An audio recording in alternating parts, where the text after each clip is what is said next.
Varsity man up, it's game time. Everybody stand up. From my town to yours, we ready for sure. From the field to the court, yeah, we ready for war. This is 845, varsity man up. It's game time. Everybody stand up. From my town to yours, we ready for sure.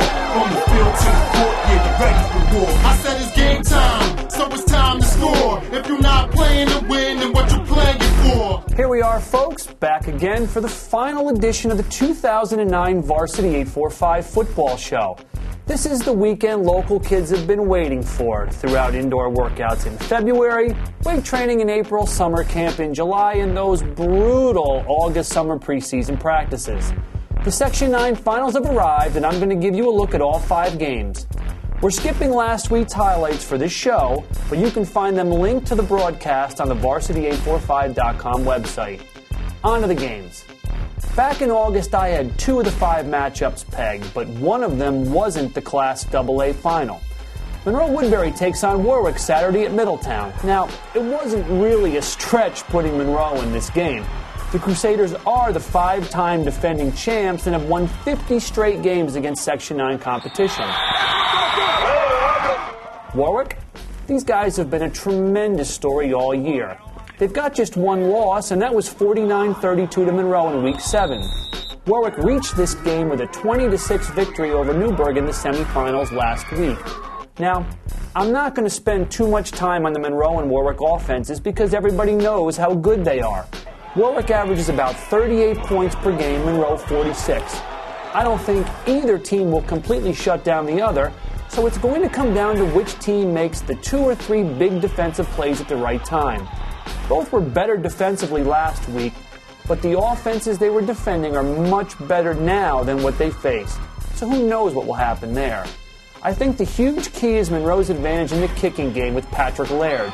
The kid is nearly automatic on extra points and consistently puts kickoffs in the end zone where they're not allowed to be returned.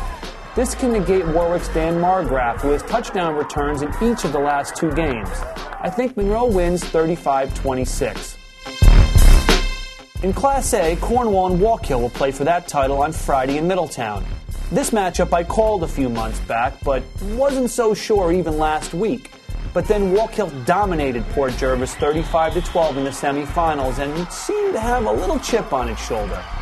Quarterback Andrew Harcher had his best game of the year. He threw 2 touchdown passes and ran for 2 touchdowns. Now, I'm not asking for that this week, but the kid is going to have to make some plays. Wallkill got a boost last week from Dom Calvonico's return. He and James Schoonmaker give Wallkill a nice 1-2 punch in the backfield. Cornwall is the 4-time defending champion. 2 weeks ago, it beat Wallkill 49-13. Now, I'm not saying Cornwall's 36 points better, but that's a beating. Cornwall quarterback Tyler Lawler and running back Tyrese Smallwood get most of the attention. But while that was going on, Cornwall's defense really tightened up. The Green Dragons have allowed just 32 points over the last 4 games. Both teams have good kickers, so there's no advantage there. Make it 21-17 Cornwall. Let's go to Class B, where Highland takes on O'Neill for that championship Saturday at Kingston. O'Neill upset New Paltz 13-6 in the semifinals to reach this game. Highland knocked off Marlborough 42-12. Go back to Week 3, when Highland beat O'Neill 12-0. It was one in a number of great Highland defensive performances this year. O'Neill quarterback Aaron Kilner, a 4-year starter, threw 3 picks, and it's hard to get anything done that way. I like the way O'Neill mixed the pass and the run last week against New Paltz, but it will need to do it a couple of notches higher to knock off the defending champions.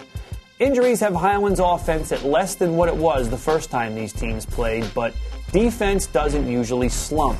That's why I like Highland to win 13-6. In Class C, defending champion Ellenville plays Liberty on Saturday in Kingston. Liberty upset Sullivan West 17-13 in the semifinals last week. Ellenville rolled over Millbrook 30-7. If Liberty comes into this game just happy to be here, chances are good you're going to see a score like the last time these teams played, 36-6 in Week 5. Liberty did a great job defending the pass last week as Michael McLean had 3 interceptions. But Ellenville doesn't pass much. Picture a team that lines up, tries to overpower you at the line of scrimmage and just says, "Here, stop our run." That's Ellenville, and Ellenville wins 21-7. In Class D, we have another chapter in the area's most intense small school rivalry. Eldred plays Chester Friday at Kingston. This is the second of the 5 I saw coming. Chester is a defending champion and looking for its 5th title in 7 years of existence. When these teams played last month, Eldred won 13-12 in Chester and is state-ranked. Both teams have good quarterbacks and are well coached. Eldred's Frank Keene is retiring after this season, and his kids would love to give him at least another game after this one. Crazy things seem to happen in these games, which make them so hard to predict. But I'm going to take Chester in a mild upset, 16-13. Look for a big day out of Chester running back Travis Mann. Well, that's it for this week.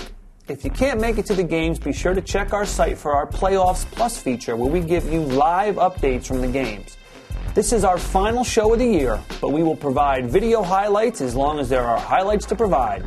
Have fun, enjoy the games. I'm Kevin Witt. This is 845, varsity man up. It's game time, everybody stand up. From my town to yours, we ready for sure. From the field to the court, yeah, we ready for war. This is 845, varsity man up. It's game time, everybody stand up. From my town to yours, we ready for sure. From the field to the court, yeah, we ready for war. I said it's game time, so it's time to score. If you're not playing to win, then what you playing it for? From the field to the hardwood floor, win some and lose some. Just give it your all, whether it's basket, base, or football. It's all American. It's on when the season's here again. PYP, gotta play your position. Gotta go hard, give it 110. Fans cheering in the stands, yeah, you gotta love it. 845, varsity man up. It's game time, everybody stand up. From my town to yours, we ready for sure. From the field to the court, yeah, we ready for war. This is 845, varsity man up. It's game time, everybody stand up. From my town to yours, we ready for sure. From the field to the court, yeah, we ready for war.